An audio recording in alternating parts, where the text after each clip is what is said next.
नमस्कार दोस्तों, आज की इस वीडियो में मैं आपको अब्राहम हिक्स के सेल्फ लव का सबसे आसान तरीका बताने वाला हूँ। इससे पहले मैंने जितने भी सेल्फ लव के वीडियोस बनाए हैं वो मोस्टली मैंने लुइस एल हे के पर्सपेक्टिव से बनाए हैं, लेकिन आज की इस वीडियो में मैं आपको वो तरीका बताऊंगा जो अब्राहम हिक्स का तरीका है और जो मैं भी मेरी लाइफ में फॉलो करता हूँ। और मेरे अकॉर्डिंग ये सेल्फ लव का सबसे बेस्ट तरीका है क्योंकि मुझे इसी से सबसे ज़्यादा रिजल्ट्स मिले हैं। और जब आप ये समझ जाओगे कि सेल्फ लव कैसे करते हैं अब्राहम हिक्स के तरीके से, तो आपके लिए भी ये बेस्ट तरीका होगा। अब्राहम हिक्स कहती है कि जब आप इस दुनिया में आते हो तो आपकी इंडिविजुअल एक जर्नी होती है, यानी आप अकेले एक पर्सन हो जिसकी एक पूरी जर्नी है इस दुनिया में। और आपकी दुनिया में आपसे इम्पोर्टेंट पर्सन कोई नहीं होना चाहिए, चाहे वो कोई भी हो। और ऐसा वो क्यों कहती है ये भी मैं आपको बताऊंगा। और अब्राहम हिक्स ये भी कहती है कि इस दुनिया में जब आप आते हो तो दुनिया के कोई भी रिलेशनशिप निभाने की आपको ज़रूरत नहीं होती सिवाय एक रिलेशनशिप के, जो रिलेशनशिप है हमारा खुद का, हमारे खुद के साथ। भले ही आपकी दुनिया में किसी भी पर्सन से ना बने, लेकिन अगर आपकी आपके खुद के साथ बन रही है तो वो सबसे ज़्यादा इंपॉर्टेंट हो जाता है। और यही कॉन्सेप्ट आप समझ लो अब्राहम की तरफ से सेल्फ लव का कॉन्सेप्ट है। आप इस दुनिया में आए हो तो अपनी मर्जी की ज़िंदगी जीने आए हो, अपनी खुशी की ज़िंदगी जीने आए हो।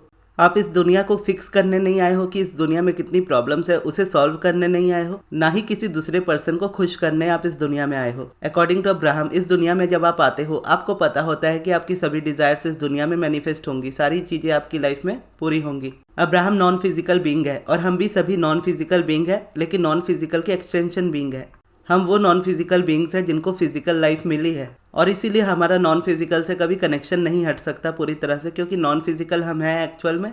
जिसने नॉन फिजिकल रियल में कुछ ऐसी डिज़ायर रखी, कुछ ऐसी स्ट्रॉन्ग डिज़ायर रखी जिसकी वजह से हमें फिजिकल रियलिटी मिली। नॉन फिजिकल यानी हमारी अंतरात्मा, जो हम एक्चुअल में हैं और जो दुनिया का हर एक पर्सन एक्चुअल में है। अब जब आप इस दुनिया में आकर अपनी ना करके किसी दूसरे पर्सन की करने की सोचते हो, अपने रिलेशनशिप को अपने साथ ना निभाकर अपने रिलेशनशिप से बाहर उस रिलेशनशिप को निभाने की कोशिश करते हो, तो सबसे बड़ी प्रॉब्लम तभी क्रिएट होती है, क्योंकि हर किसी की लाइफ एक इंडिविजुअल लाइफ है और हर किसी की थॉट और फीलिंग उसके अपने थॉट्स और फीलिंग्स है। और हमारा कंट्रोल नहीं होता किसी पर्सन की थॉट्स या फीलिंग्स में कि वो पर्सन कैसा थॉट क्रिएट कर रहा है या कैसा फील कर रहा है। लेकिन दुनिया के हर एक पर्सन का अपने थॉट्स और अपनी फीलिंग्स पे बहुत ज़्यादा कंट्रोल है, क्योंकि यही कंट्रोल हम लेकर इस दुनिया में आते हैं। और हम क्या थॉट क्रिएट करते हैं और क्या फील करते हैं, इस पर यह डिपेंड करता है कि पूरी दुनिया हमारे साथ कैसा बिहेव करेगी। जब हम अपने कंट्रोल को छोड़कर किसी दूसरे पर्सन को कंट्रोल करने की कोशिश करते हैं या किसी करंट रियलिटी को कंट्रोल करने की कोशिश करते हैं, तो हम उसे कंट्रोल इसीलिए नहीं कर पाते क्योंकि किसी दूसरे पर्सन के थॉट्स और फीलिंग्स हमारे कंट्रोल में नहीं है। और इससे हम अपनी फ्रीडम को भी खोते चले जाते हैं, क्योंकि हम अपने थॉट्स और अपनी फीलिंग्स को किसी दूसरे पर्सन या एक रियलिटी के ऊपर डिपेंड कर देते हैं कि रियलिटी जैसी रहेगी हम वैसा फील करेंगे,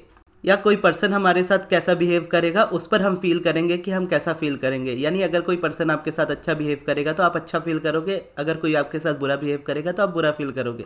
तो ऐसे में आपकी फ्रीडम चली जाती है, क्योंकि चाहे दुनिया में कुछ भी होता रहे आपके पास ये चॉइस होती है कि आप क्या फील करना चाहते हो। और दुनिया का कोई भी इंसान बुरा फील नहीं करना चाहता, हर एक इंसान अच्छा ही फील करना चाहता है। लेकिन जब हम अपनी हैप्पीनेस की चाबी किसी दूसरे पर्सन के हाथ में दे देते हैं तो पूरा कंट्रोल ही उसके हाथ में हो जाता है कि वो जैसा बिहेव करेगा आप वैसा फील करोगे। ऐसे में आप एक रेजिस्टेंस में दबते चले जाते हो, जहां पर आपकी सभी डिजायर्स आपसे दूर होती चली जाती है। जबकि एक्चुअल में देखा जाए तो पूरे दुनिया के हर एक पर्सन का ये होना चाहिए कि दुनिया का हर एक पर्सन अपने रिलेशनशिप को अपने साथ निभाना सीख जाए। जब वो अपने रिलेशनशिप को अपने साथ निभाना सीख जाएगा तो उसे दुनिया के किसी भी रिलेशनशिप को निभाने की जरूरत नहीं पड़ेगी, क्योंकि जो पर्सन इस फीलिंग में रहेगा, जो अपनी फीलिंग्स की जिम्मेदारी लेगा, उसका कंट्रोल पूरी तरह से उसके हाथ में रहेगा। तो उसके अराउंड जो भी पर्सन होंगे वो खुद ही उसके पास चले आएंगे, यानी उस पर्सन को, स्पेसिफिक पर्सन को मैनिफेस्ट नहीं करना पड़ेगा, उनका स्पेसिफिक पर्सन खुद उनके पास आएगा। उनको कोई चीज़ मैनिफेस्ट नहीं करनी पड़ेगी, सारी चीज़ें उनकी लाइफ में खुद अट्रैक्ट होंगी, क्योंकि वो पर्सन ये समझ चुका होगा कि दुनिया में सिर्फ एक ही चीज़ इंपॉर्टेंट है, हमारे रिलेशनशिप को अपने साथ अच्छा रखना।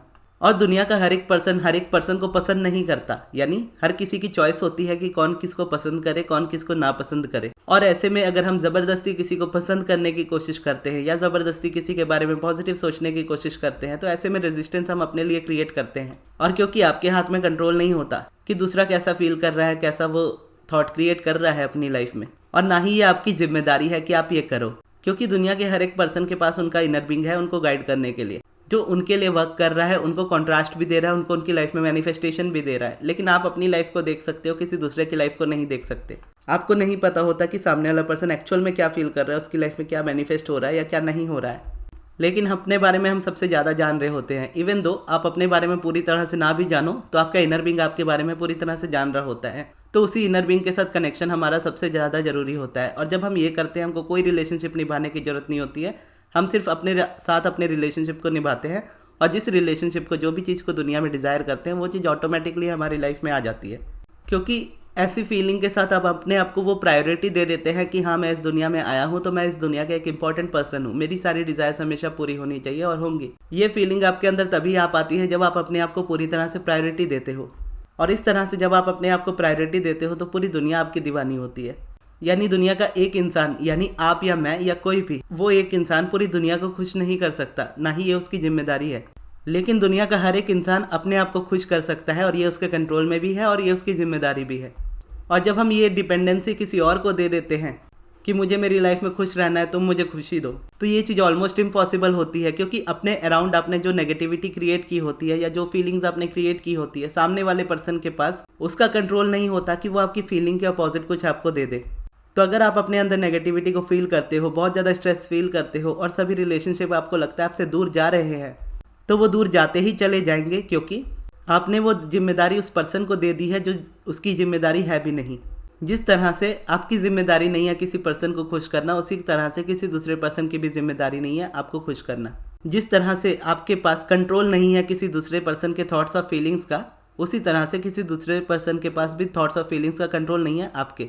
तो ये सारी चीज़ें सेल्फ से शुरू हो जाती हैं, और इस जगह पर अब्राहम कहती है अपने आप को सेल्फिश रखना। अब सेल्फिश का वर्ड जो हम देखते हैं, बचपन से ही हम इस वर्ड को बहुत ज़्यादा नेगेटिव समझते हुए आए हैं, लेकिन इस वर्ड का एक्चुअल मीनिंग मैं बोलूँगा अब्राहम ने मुझे समझाया, और आज की डेट में मैं ऐसा बोल सकता हूँ कि हाँ, मैं एक्चुअल में सेल्फिश हूँ, और खुशी से बोल सकता हूँ कि मैं सेल्फिश हूँ।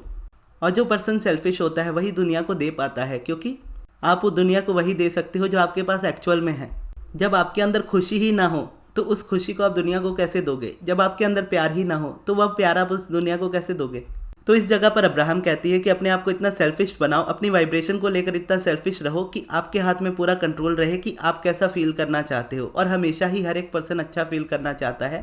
तो जब हम हमारी जिम्मेदारी ले लेते हैं और अपनी फीलिंग्स को अपने ऊपर रखते हैं कि मुझे खुश रहना है, ये मेरी जिम्मेदारी है, और मुझे इतना सेल्फिश रहना है कि मैं अपनी डिज़ायर्स को लेकर, अपनी थॉट्स और फीलिंग्स को लेकर इतना सेल्फिश रहूं कि दुनिया का कोई दूसरा पर्सन उससे बिगाड़ ना पाए, मैं अच्छा फील करूं, ये मेरी चॉइस है। इस तरीके से जब आप चलते हो तो आपके अंदर जो भी लैक होता है वो सारा लैक खत्म हो जाता है। और जब आपके अंदर लैक नहीं होता तो लैक के अपोजिट आपकी अबंडेंस होती है। यानी हर सब्जेक्ट के 2 सब्जेक्ट है, पॉजिटिव नेगेटिव, दिन रात, वांटेड अनवांटेड, सेल्फ लव या फिर सेल्फ हेट। इस तरीके से आप इसको देख सकते हो कि जब आप अपने अंदर से वो लैक खत्म कर लेते हो तो आपकी अबंडेंस ऑटोमेटिकली आ जाती है, और उस जगह पर आप इतने खुश इंसान होते हो कि कोई पर्सन आपसे दूर जा ही नहीं सकता, वो खुद ही आपके लाइफ में आना चाहेगा। और इस तरह से आएगा कि आपकी लाइफ से जाना ही नहीं चाहेगा कभी, चाहे आपका रिलेशनशिप इस वक्त जैसा भी हो, किसी भी चीज़ के साथ, relationship with money, relationship with person, relationship with family, जो भी रिलेशन हो लाइफ के, वो दूर इसीलिए जाते हैं क्योंकि हम अपना कंट्रोल उस चीज़ के हाथ में या उस पर्सन के हाथ में दे देते हैं। जब वो कंट्रोल हम अपने ऊपर वापस ले लेते हैं तो हम अपने इतने सेल्फिश हो जाते हैं अपनी वाइब्रेशंस के लिए कि मेरी वाइब्रेशंस की, मेरी फीलिंग्स की जिम्मेदारी मेरी। और उस वक्त जब आप हैप्पी फील कर रहे होते हो तो आप अट्रैक्ट कर रहे होते हो। और जब ये आपके अंदर होता है तो किसी भी तरह की नफरत, किसी भी तरह का लैक नहीं होता, क्योंकि आप अपने आप में खुश रहते हो तो खुशी ही सामने देते हो। जब आप खुशी देते हो तो आप लाइफ में वही अट्रैक्ट करते हो। अब इसको एक और एग्जाम्पल के तौर पे समझते हैं कि मान लीजिए आप एक पर्सन हो, आप अच्छा खासा कमाते हो, आपसे कोई पर्सन आकर 1 लाख रुपए उधार मांगता है, तो वो 1 लाख रुपए आप उसको तभी दे पाओगे जब आपकी सैलरी खुद 10 लाख रुपए से ऊपर हो महीने की। अगर आपकी सैलरी उतनी नहीं है, स्टिल आप अगर उस पर्सन को वो पैसे दे देते हो तो आप अपना कंट्रोल उसके हाथ में दे देते हो, क्योंकि भले ही वो पर्सन अच्छा हो, भले ही उसकी इंटेंशन हो आपके पैसे लौटाने की, और आपने अपने से ज़्यादा उस पर्सन को दे दिया, तो यहाँ पर आप अपनी थॉट्स और फीलिंग्स की फ्रीडम आप खो देते हो, क्योंकि अब उस पर्सन के ऊपर डिपेंड करता है। क्योंकि आपके पैसे जो आपके अमाउंट से कहीं ज़्यादा थे आपने उस पर्सन को दे दिए। अब वो पर्सन जब तक आपको दे ना दे तब तक आपको वो चीज़ का चैन नहीं मिलेगा, और एक डर आपका स्टार्टिंग में ही आना स्टार्ट हो जाएगा कि अगर उसने लेट की तो, अगर उसने नहीं पैसे दिए तो वहाँ पर अगर आप देखोगे तो सिचुएशंस भी कहीं ना कहीं ऐसी ही बनती जाएंगी कि वो पर्सन अगर देना भी चाहेगा आपको पैसे तो भी नहीं दे पाएगा किसी रीज़न से, या देगा भी तो बहुत कम देगा, डिले करेगा, आपसे बात नहीं करेगा, आप दोनों के बीच की दूरी बढ़ती जाएगी। तो यहाँ पर अगर एक्चुअल में देखा जाए तो अगर आप उस जगह पर और सेल्फिश होते और आपको पता होता कि मेरी सैलरी या मेरी इनकम के हिसाब से 1 लाख का अमाउंट बहुत ज़्यादा है, इतना अमाउंट तो मैं नहीं दे सकता किसी भी पर्सन को, तो उस जगह पर आप हट जाते, और ये जो प्रॉब्लम क्रिएट हुई उसके बाद वो प्रॉब्लम कभी क्रिएट ही नहीं होती। उसी तरह से हम अपनी लाइफ में इसी तरह से सारी चीज़ों को करते हैं। हम अपने रिलेशनशिप को तब सुधारने की कोशिश करते हैं या अच्छा करने की कोशिश करते हैं जब हमारे अंदर उस चीज़ का लैक होता है। ऑलरेडी हमारे अंदर खुद के लिए उतना प्यार नहीं होता, लेकिन हम किसी और पर्सन को वो प्यार को इतना ज़्यादा दे देते हैं कि उस प्यार के लिए उस पर्सन पर डिपेंड हो जाते हैं। तो कंट्रोल उस पर्सन के हाथ में आ जाता है। वो आपके साथ जिस तरह का बिहेव करेगा उस तरह से आप फील करोगे और ये फिर बढ़ता चला जाता है। इसका अंत नहीं आता तब तक जब तक आप ये ना समझ जाओ कि आपकी जिम्मेदारी आपकी है। और जब आप सेल्फिश होना इस तरीके से स्टार्ट करते हो तो आपके लाइफ की सारी प्रॉब्लम्स इजीली रिजॉल्व होने लगती है, क्योंकि आप जब अपनी जिम्मेदारी खुद पर ले लेते हो तो आप समझ जाते हो कि दुनिया का कोई भी पर्सन ये जिम्मेदार नहीं है कि आप कैसा फील करते हो आपके अंदर। भले ही किसी पर्सन के एक्शंस या उसके थॉट्स या फीलिंग्स जैसे भी हो, वो आपको तब तक नहीं परेशान कर सकते जब तक आपने अपना कंट्रोल अपने हाथ से नहीं खोया है। क्योंकि एक्चुअल में देखा जाए तो हमारी फ्रीडम हम ही सामने वाले पर्सन को या किसी चीज़ को दे देते हैं और उस पर इतना डिपेंड हो जाते हैं कि वो चीज़ हमें परेशान कर देती है। अगर एक्चुअल में हम देखें तो अगर हम उस जगह पर अपनी फीलिंग्स को अपने पास ही रखें, अपनी फ्रीडम को अपने पास ही रखें, तो कोई दुनिया का पर्सन या कोई दुनिया की चीज़ आपको कभी परेशान ही नहीं कर पाएगी, क्योंकि यहाँ पर पूरा कंट्रोल आपके हाथ में रहेगा। जब कंट्रोल आपके हाथ में रहेगा तो आप अपने तरीके से अपने थॉट्स और अपनी फीलिंग्स को क्रिएट कर पाओगे। और जब भी आप अपने तरीके से करोगे तो आपके पास चॉइस होगी, आप उसे अच्छे तरीके से अपने तरीके से क्रिएट कर सकते हो और फिर मैनिफेस्टेशन भी आपके तरीके से होगी। और इस सेल्फिश वाले बिहेवियर को अपने ऊपर लाने के लिए, ये एक्चुअल में देखा जाए तो हमारा एक्चुअल बिहेवियर होता है, लेकिन रेजिस्टेंस की वजह से आकर हम दब जाते हैं इस जगह पर। और इस सिचुएशन में जब हम होते हैं तो हमारी ओवरथिंकिंग बहुत ज़्यादा बड़ी होती है। हमें नहीं समझ में आ रहा होता हमें किस जगह से स्टार्ट करना चाहिए। थॉट्स ही इतने सारे होते हैं कि हम उसको कंट्रोल नहीं कर पाते, उसको डायरेक्शन नहीं दे पाते। तो यहाँ पर सबसे ज़्यादा इंपॉर्टेंट होता है मेडिटेशन, जो कि आपको करना ही है। बिना मेडिटेशन के कोई दूसरा प्रोसेस अगर आप करने भी जाते हो तो वो प्रोसेस भी आपके लिए उतना अच्छा नहीं रह जाता, क्योंकि जब आप ओवर थिंकिंग में फंसे होते हो तो आपके थॉट्स का कंट्रोल आपके पास नहीं रहता। जब आप मेडिटेशन करते हो तो मेडिटेशन में आप हर तरह के थॉट्स से अपना ध्यान हटा लेते हो, और जब आप मेडिटेशन करने बैठते हो तो सिर्फ अपनी ब्रीदिंग पे फोकस करते हो। और ब्रीदिंग पे जब आप फोकस करते हो तो आपका ध्यान ना चाहते हुए भी आपके थॉट्स की तरफ जाता है, और जब वो जाता है आप वापस ब्रीदिंग पे ले आते हो। और इसी चीज़ को आप डेली 15 मिनट तक कंटिन्यू मेडिटेशन करना स्टार्ट कर देते हो, लंबे समय तक या बोलोगे लाइफ टाइम तक, तो वक्त के साथ साथ आप उस फीलिंग को अपने ऊपर लाने लगते हो। और इससे सबसे पहले आपकी ओवर थिंकिंग खत्म होने लगती है। जब आपकी ओवर थिंकिंग खत्म होती है तब आपके हाथ में ये कंट्रोल आता है कि आप अपने थॉट्स और अपनी फीलिंग्स को क्रिएट कर पाओ अपने तरीके से। जब आप ये कर पाते हो उसके बाद आप नेक्स्ट प्रोसेस पे जाते हो। मेडिटेशन आपका कंटिन्यू रहता है। मेडिटेशन के साथ साथ या आप पॉजिटिव एस्पेक्ट्स या पिवटिंग या ग्रैटिट्यूड वॉक या ग्रैटिट्यूड जर्नल, इस तरह के प्रोसेसेस को यूज़ कर सकते हो, क्योंकि इस जगह पर आपका कंट्रोल आपके हाथ में आ चुका होता है और आप उस पॉजिटिविटी को दुनिया में देखने के लिए रेडी हो जाते हो। तब आप जब इस चीज़ को करते हो तो ये चीज़ आपके लिए बेटर वर्क करती है। विदाउट मेडिटेशन अगर आप स्टार्ट करते हो तो बहुत ज़्यादा मुश्किल हो जाता है। ये नहीं कहूँगा कि इम्पॉसिबल है, हो तो जाता है, लेकिन उसमें भी टाइम लगता है और इसमें भी टाइम लगता है। लेकिन मेडिटेशन को देखोगे तो मेडिटेशन ईजी होता है, क्योंकि मेडिटेशन इकलौता ऐसा प्रोसेस है जो दुनिया में कभी भी आपको फोर्स नहीं करता कि आप किसी चीज़ को लेकर या किसी पर्सन को लेकर पॉजिटिव सोचो। जबकि आप दूसरे प्रोसेसेस को देखोगे तो आपको उन चीज़ों के अगेंस्ट जाना होता है। आप अच्छा नहीं फील कर रहे हो, लेकिन आपकी लाइफ में कोई चीज़ की प्रॉब्लम है, लेकिन स्टिल आप ग्रैटिट्यूड फील करने की कोशिश कर रहे हो। लेकिन वहीं एक्चुअल में मेडिटेशन को देखा जाए तो मेडिटेशन में आप किसी से मतलब ही नहीं रखते, आप सिर्फ अपनी ब्रीदिंग पे फोकस करते हो। जो भी थॉट्स आते हैं अच्छे या बुरे, हर तरह के थॉट्स से आप ध्यान हटा लेते हो, क्योंकि ज़रूरी नहीं है कि आप पॉजिटिव सोचो, क्योंकि हर सब्जेक्ट का 2 सब्जेक्ट है, पॉजिटिव नेगेटिव।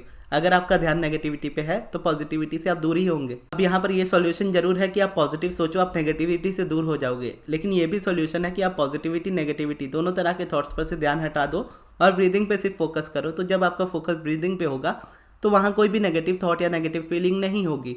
अगर वहाँ नेगेटिविटी नहीं है तो ऑटोमेटिकली आप पॉजिटिविटी वाली स्टेट में हो, वो भी बिना पॉजिटिव सोचे। और यहाँ पर एक सेल्फ कंट्रोल या सेल्फिश बिहेवियर आपका आने लगता है, क्योंकि आपको पता होता है कि आपके अराउंड जो चीज़ें बनी हैं आप उसको अपने आप को फोर्स नहीं कर रहे चेंज करने के लिए। आप किसी के बारे में अच्छा नहीं बोल रहे, आप किसी के बारे में बुरा नहीं बोल रहे, आप बस अपनी ब्रीदिंग पे फोकस कर रहे हो, हर तरह के थॉट से आप ध्यान हटाते जा रहे हो। इससे आपका फोकस इतना बढ़ता चला जाता है और सारी रेजिस्टेंस धीरे धीरे करके ख़त्म होने लगती है। ये रेजिस्टेंस ही ख़त्म होने लगती है या कम होने लगती है तो स्टार्टिंग में ही आपको वो रिजल्ट दिखने लगते हैं जो आप एक्सपेक्ट करते हो। लेकिन ये भी ध्यान रखना होता है कि जब आप स्टार्टिंग करते हो मेडिटेशन की, एकदम स्टार्टिंग में आप देखोगे आपके इमोशंस में बहुत ज़्यादा बूस्ट होता है, अप डाउन्स बहुत ज़्यादा होते हैं। हो सकता है स्टार्टिंग में आप ज़्यादा कॉन्ट्रास्ट फील करो, प्रॉब्लम्स आपको पहले से बढ़ती हुई नजर आए। लेकिन ये भी देखा जाए तो इसकी एक खासियत है कि अगर आप इस जगह से, इस लेवल से निकल के मेडिटेशन करते हुए निकल जाते हो तो आप डेफिनेटली सारी चीज़ों को मैनिफेस्ट कर लेते हो। लेकिन मोस्टली लोग इसी जगह में फंस जाते हैं, क्योंकि जब कॉन्ट्रास्ट या प्रॉब्लम बोलो, जब वो बढ़ती है अचानक से आपकी लाइफ में तो मेडिटेशन छूट ही जाता है। लेकिन जो पर्सन उस जगह पर कंटिन्यू रह जाता है उसके लिए ईजी हो जाता है उसमें से बाहर निकलना। तो ये एक फेज़ होता है जहाँ आपको एक्सेप्टेंस के साथ चलना होता है कि स्टार्टिंग में कॉन्ट्रास्ट आएंगे और आपको उस कॉन्ट्रास्ट को डील करना है, और डील करने के लिए भी आपको ज़्यादा कुछ नहीं करना है, सिर्फ मेडिटेशन में कंटिन्यू रहना है। और बाकी ये समझने वाली जितनी चीज़ें हैं कि सेल्फिश होना ज़रूरी है, इतना आप समझ जाते हो और इस प्रैक्टिस पे आप फोकस करते हो तो डेफिनेटली आपकी लाइफ को चेंज होने से कोई नहीं रोक सकता। आपकी लाइफ में आज इस वक्त जिस भी चीज़ का लैक है वही चीज़ की लाइफ में सबसे ज़्यादा अबंडेंस होगी। भले आपके पास मनी ना हो, आप देखोगे अगर आप ये करना स्टार्ट करोगे तो आने वाले टाइम में वही मनी आपके पास सबसे ज़्यादा होगा। अगर आपके रिलेशनशिप्स इस वक्त बिगड़े हुए हैं और अगर आप ये प्रैक्टिस करना स्टार्ट करते हो तो आप देखोगे आने वाले टाइम में आपके रिलेशनशिप भी सबसे ज़्यादा अच्छे हो जाएंगे। अगर आपकी हेल्थ में कोई इश्यूज आ रहे हैं और उस जगह पर आप ये प्रैक्टिस करते हो तो आने वाले टाइम में देखोगे आपकी हेल्थ ही सबसे ज़्यादा परफेक्ट हो जाएगी। और हेल्थ के बिगड़ने का सबसे बड़ा रीज़न आप बोलोगे रेजिस्टेंस ही होता है, उससे बड़ा रीज़न कोई नहीं होता, क्योंकि स्ट्रेस, एंग्जाइटी, डिप्रेशन ये सारी चीज़ें आपको जितना ज़्यादा हेल्थ प्रॉब्लम्स में डालती है दुनिया की कोई चीज़ उस चीज़ को नहीं डालती है। अगर आप देखोगे जब आप नेगेटिव वाली फीलिंग में होते हो तो ही आप उन तरह की बीमारियों को अपनी लाइफ में अट्रैक्ट करते हो। जब आप खुश रहते हो तो इस तरह की चीज़ें आपकी लाइफ में होती ही नहीं है। तो आपको स्टार्ट मेडिटेशन से करना होगा अगर आप अपनी लाइफ में चेंज चाहते हो, अदरवाइज़ मर्जी आपकी है। अगर मेडिटेशन के अलावा आप किसी जगह पे या किसी दूसरे प्रोसेसेस को करने की कोशिश करते हो तो आप हमेशा प्रोसेस में ही फंसे रहोगे, और जितने भी प्रोसेस होते हैं वो टेम्प्रेरी सॉल्यूशन होते हैं। आपको कुछ पल के लिए उस जगह से बाहर निकाल सकते हैं, परमानेंटली नहीं निकाल सकते, लेकिन मेडिटेशन आपको निकाल सकता है इजीली। और मेरे चैनल पर मेडिटेशन की डिटेल वीडियो है भी, आप कैसे उसको यूज़ कर सकते हो, कैसे एक्चुअल में मेडिटेशन किया जाता है, आप उस वीडियो को जाकर देख सकते हो और वहाँ से जाकर आप सीख सकते हो। या फिर आप मेरे अगले महीने वाली जो मार्च महीने में मेरी मेडिटेशन वाली क्लासेस होंगी 21 दिन वाली, उसमें आ सकते हो। लेकिन अभी मैंने अनाउंसमेंट नहीं किया है, अनाउंसमेंट मैं 2-4 दिन में करूँगा, उसमें से आप फिर आ सकते हो और खुद से भी चाहो तो खुद से भी सीख सकते हो। और ये वीडियो आपको कैसी लगी कमेंट बॉक्स में ज़रूर बताइएगा। इस वीडियो को यहाँ तक देखने के लिए बहुत बहुत धन्यवाद।